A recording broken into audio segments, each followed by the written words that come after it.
What motivates me most to contribute to EUPeace is that we try to enable students to contribute to peace, justice and inclusive societies within Europe.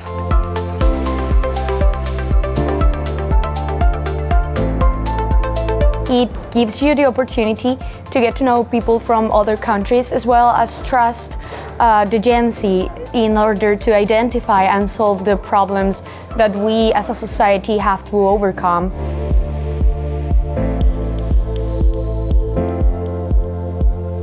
If we work together, we can develop this project and the approach in each university, and this is the science to equality for me.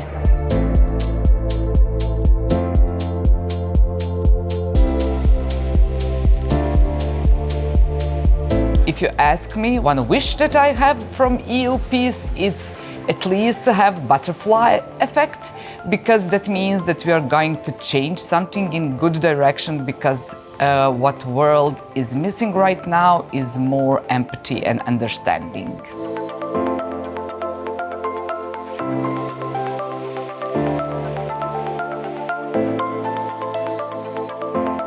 I hope that this alliance will improve our point of view on the students' life, student opportunities, but also our community's academic staff to accept equal opportunities for all students who are studying at our universities.